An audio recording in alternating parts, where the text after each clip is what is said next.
Welcome to my YouTube channel where we demonstrate and discuss everything related to theatrical and entertainment production crafts.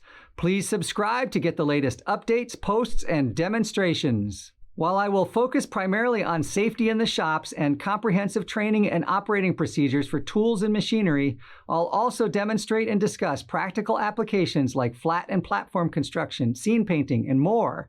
If you'd like to see something specific, please let me know in the comments. Once again, please subscribe and power up the alert bell to get the most up-to-date notifications about new content.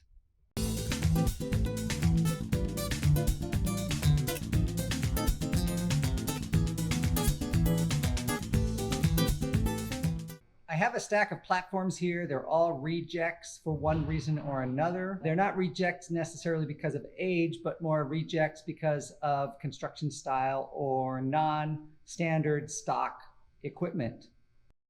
We're going to take this one apart anyway because it's a non-standard size. It is 8 feet long, but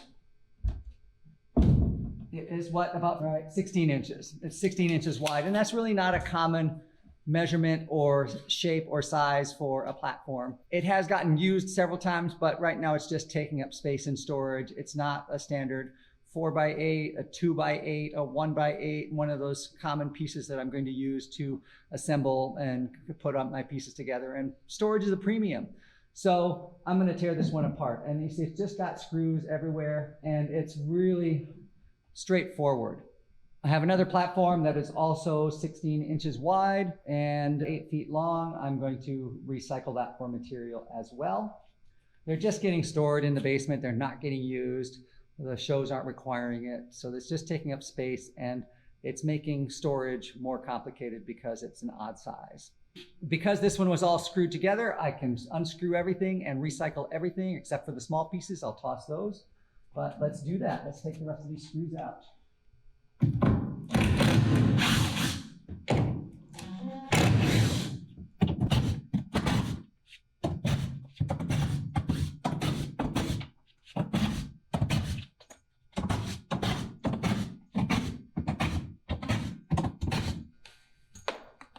And this one right there.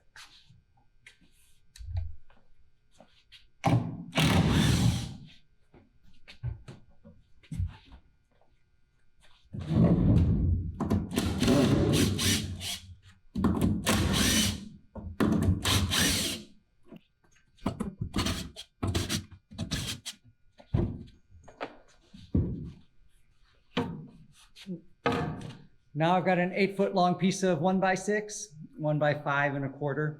That is reusable and can be repurposed. It has been in use for a long time. It has been sitting in the basement. It has been used maybe 5 years, maybe 10 years. This was hair, probably built for hair, which was around 2014, somewhere around there, 2013, I think. So it is also dried out. It's going to be more likely to split when I'm using it. It is more dry than fresh lumber from the lumber yard. So it is going to have some other problems that we will encounter. And as it gets more and more holes screwed into it, it becomes a certain point where it just is not worth saving and reusing. It's got too many holes in it. But these few holes here are not going to impact a lot of my possibilities of reuse. I can definitely chop it up into shorter pieces and get additional life out of this and save some money.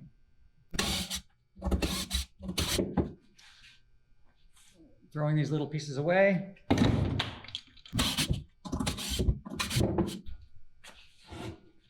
This one we're going to chop up and destroy.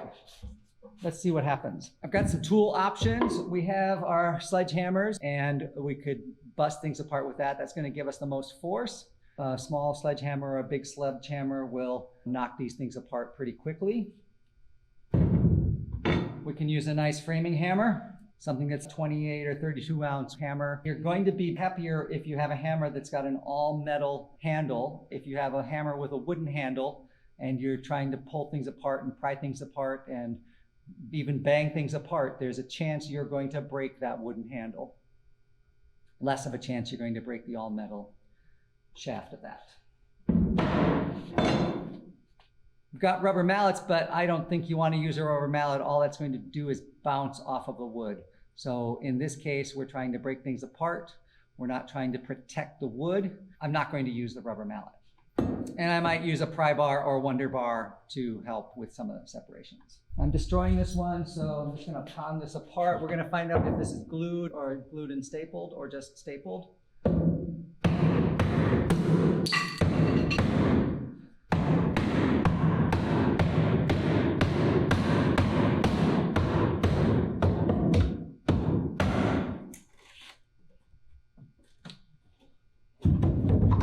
And there is some evidence of glue. Yeah, it was glued together. So there we go. So they just pry apart like that really easily with a little bit of force. So imagine that you're building a set and you're handling all these pieces. Those stapled pieces, if you're moving your pieces around a lot, saving them being part of stock, they're just going to start to fall apart more quickly over time just from handling. This might be screwed together, so that might be why this didn't come apart here on the bottom. But let's flip that over and find out. And yes, we're screwed together. This is screwed together, so that means we can save the plywood lid.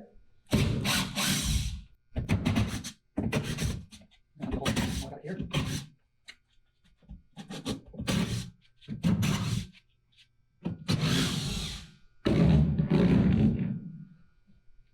A couple of these cross members are missing some screws. This one only has one screw here and one screw there. There should be another one in the middle. There should be at least 2 screws across this 2-foot span, if not 3 screws. This one has 3 screws. This one only has 2 screws. And that's a common mistake on building platforms, is that you underscrew them, and that is going to also reduce your integrity of your structure. These screws across the outside edge, they are also a foot to 14 inches apart. That's much too far. And at this very end one, we have one here, and we don't have another one till the very end. And that is almost 2 feet across. That's way too far for screws, even though there was one here in the cross piece.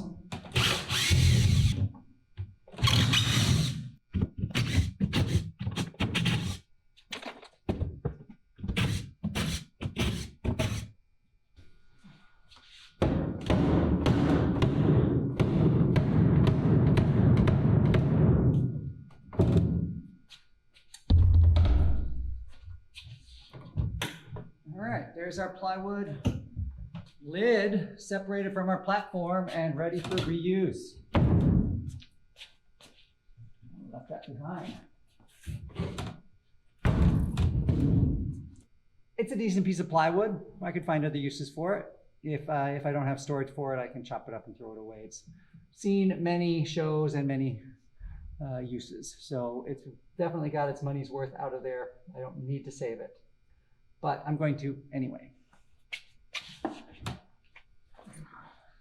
So now all of these pieces we'll just hammer apart and then we'll throw them away. It's not worth it to try and recover the staples, to pull the staples out. The staples are coated in glue. I'm going to fight with them, taking them out. If I grind them down and try to reuse the lumber, I'm going to run those staples through my machinery and destroy blades. So everything here that's glued and stapled is throwaway. Nothing that I can save and recycle other than that platform lid because it was not glued down. If it had been glued down, then there's no way I'm going to save that because it would have ripped up all of the lumber here. But now that I've got this off, this piece can come out and bam. And we'll just hammer that guy apart.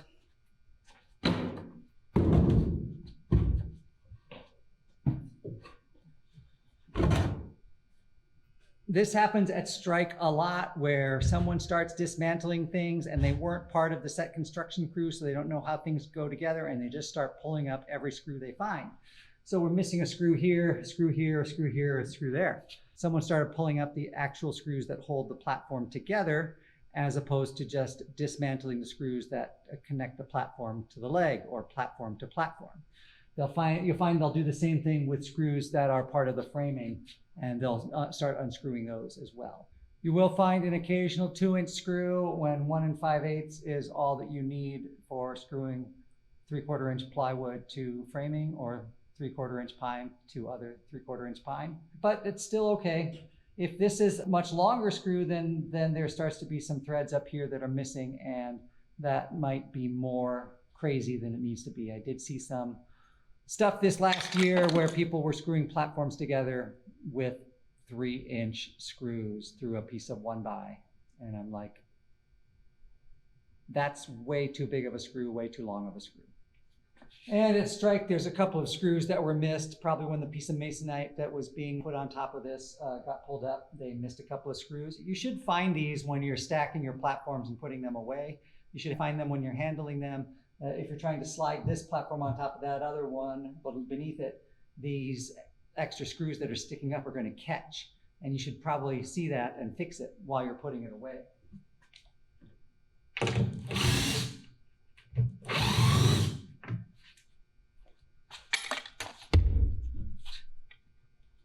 And oh my God, if that was holding up masonite, that was a 2-inch screw to go through 1/4 inch masonite. That is the wrong screw, definitely the wrong screw. You've only got 3/4 of an inch of a plywood lid to attach to underneath the 1/4 inch masonite. At most, you probably want 1 1/4 inch screws.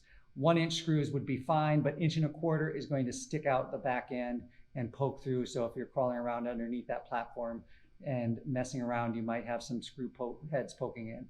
The 1-inch screw will probably also poke through because the 1/4 inch masonite plus the 3/4 inch plywood, and it's countersunk a little bit below the surface. So you're still going to get a little bit of a pokey thing, but the 1 1/4 or the 1 5/8 will definitely stick out on the bottom. And this one was sticking out probably more than half of its length. And that is just the wrong screw.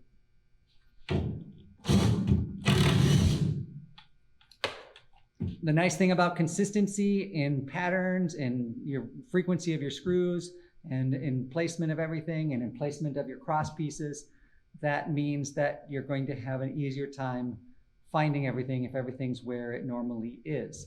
If everything's a little bit haphazard and is sort of made up, then as different people come in, they're going to struggle at Strike trying to take things apart. I can't find the screws. Where's the cross member? Why isn't it where it should be? Who built this? You want to also build things thinking that you might be the one taking them apart and recycling them, and you want to make it easier for you. To that end, I do not like going back with spackle or joint compound and filling in the screws. I choose to use some other method for hiding the screws if possible, especially if it's something I have to take apart. I have used tape and taped over it and painted over the tape, and then it's just a matter of finding the tape and peeling it back, and there my screw is revealed. But if I put some joint compound or some spackle in there, then I'm never going to find those screws again.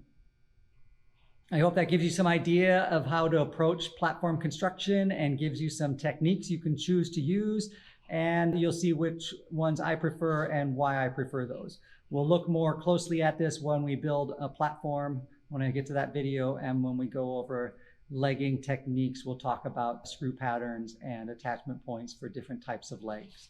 So hope this is useful. Thank you.